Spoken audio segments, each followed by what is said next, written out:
Welcome to Discovery to Delivery podcast. In this podcast, we are going to discuss about the gig workforce of India. As India moved towards the stated goal of becoming a US dollar of 5 trillion economy by 2025, the gig economy will be a major building block in bridging the income and employment gap in India. Who are the gig workers? Gig workers are typically self employed contractors who work on a project by project basis. They are equivalent to freelancers. And they may be an independent contractors or purely temporary or contract employers. This gig economy is rapidly growing trend in India. And it is important to ensure that gig workers are protected and have the same rights as traditional employees. The Indian government is taking steps in the right direction, but more needs to be done to ensure that gig workers are treated fairly. Here are some of the examples for the gig workers force in India. You can take the example of the Swiggy drivers, Zomato drivers, online cab drivers of Ola, Uber, and even the urban company, TaskRabbit workers, freelancers, even those who are coming under the artist, editing work, graphic design, and web development. These are all the people coming under the gig economy. So in this series, we are going to discuss about these gig economy people, how it is going to improve the Indian economy, what are all the challenges faced by these people at present. So that is the core aim of this podcast.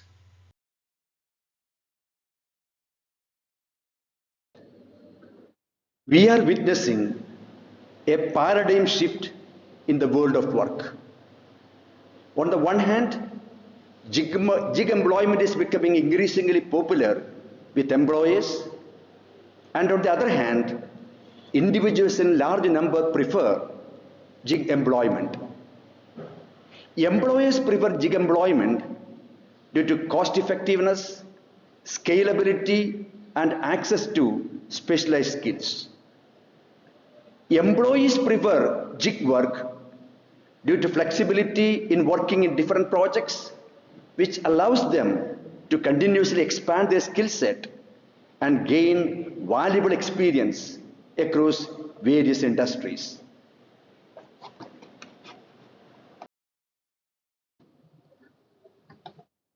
Gig economy refers to the open service market constituted by short term contractors and freelancers.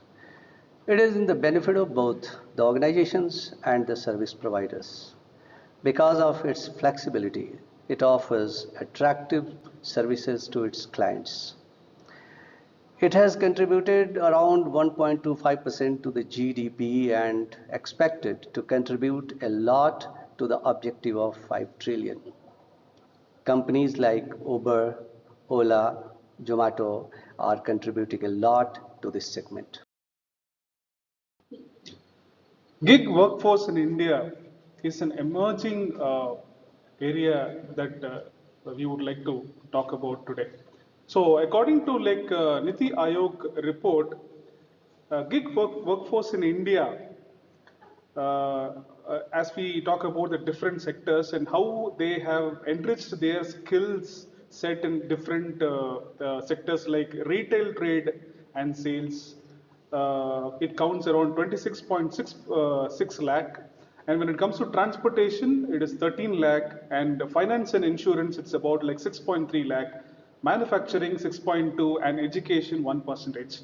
And coming to the overall percentage, 40% are in medium and skilled jobs, and 31% are in the lower skilled job, and the other fall under the category of 22%. Rajasthan is the first state in India passed the bill granting social security to the gig workers.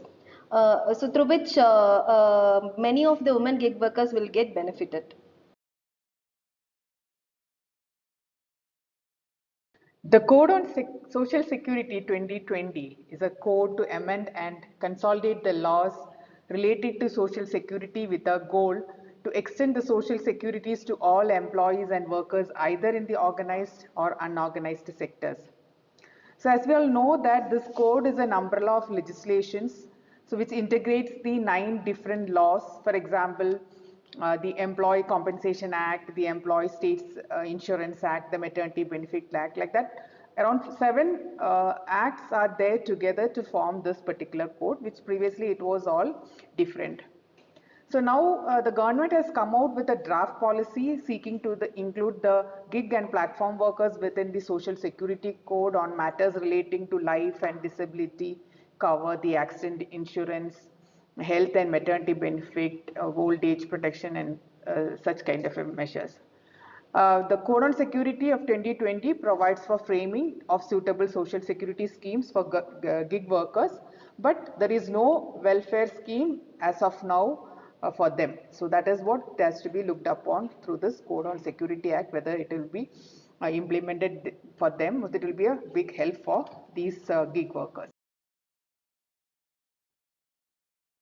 In the recent times, there has been a tremendous increase in the demand for gig workers. Do you know which are the job roles which are having a peak in demand?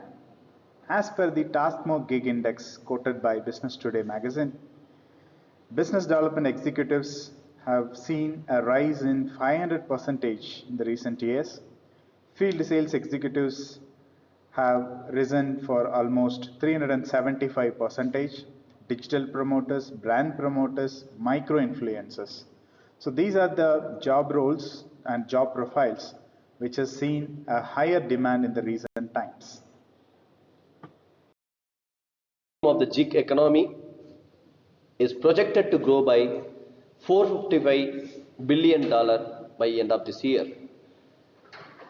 From this graph, it can be inferred that from 2018 to 2023, the CAGR is doubled. Approximately, it's growing by 17.4%.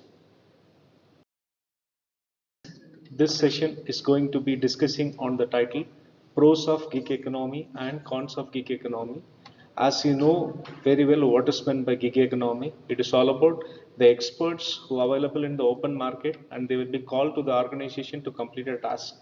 So this pros will be discussing on small workforce. What is meant by small workforce? When there is a requirement, they will be invited to the organization. The project will be completed. Once it is completed, they are going to be given the benefits out of the project, and we can have the best cost control to the organization and also the people who involved in this gig economy. We can find a lot of specialist people from the market and off the market. They will participating in this program, and it is all about the interested choices. It is happening between two party. One is from the open market and one is from the industry side. When we have a look at the discussion on the cons, it is all about lack of commitment because they are recruited only for the project. That project is going to be completed, they will be moving out of the whole organization. In future, if any service is going to be taken from them, it is difficult to identify where the people are located at. And disruption and gaps also there is a possibility of having, and may become very expensive for the organization once we are unable to trace such community. According to a 2022 survey by Boston Consulting Group, it is estimated that the gig economy is going to grow by 90 million by the end of 2030. Gigs are going to grow in the sectors of construction, manufacturing, retail, transportation, and logistics sectors. These may create about 70 million gigable jobs in the next 8 to 10 years. And it's also estimated in the next 3 to 4 years that 23.5 million jobs are going to be created in the country. About 7.7 million jobs in personal services, 4.4 million in construction and real estate, 3.4 in transportation and logistics, 3.1 in manufacturing and zero point 0.9 million in retail. Overall, 23.5 million jobs are estimated to be created in the next 3 to 4 years. The gig jobs are prominently going to be seen around 12.3% in operating roles, 8.3 in household demand, and 2.9 in shared services. And that's where we see the gig economy going to be the future. And then we see a great rise in the gigable jobs in the gig economy and their contribution to the Indian economy.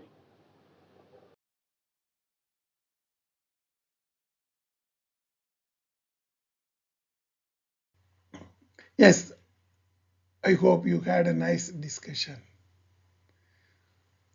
Even though the gig workforce is improving, there are some challenges associated with the gig workers. And these gig workers face exploitation by employers, lack of access to benefits, and difficulty of finding a stable work. They may also be vulnerable to economic shocks and other risks. You might have seen during the COVID time, the Indian government is taking necessary steps. As we know, in case of Rajasthan, they created a new act, and also central government has implemented new code of social security, and the government is also considering the legislation that would be gig workers more rights, such as to right to minimum wages and also paid leave. However, this gig economy is a complex and evolving problem. And it is important to understand the challenges and opportunities that it presents for gig workers in India. By understanding this gig economy, we can better develop policies and programs that support gig workers and ensure that they have a fair chance to succeed. If we are ready to take these steps, we are able to achieve the desired goal of Indian economy by 2025. Thank you.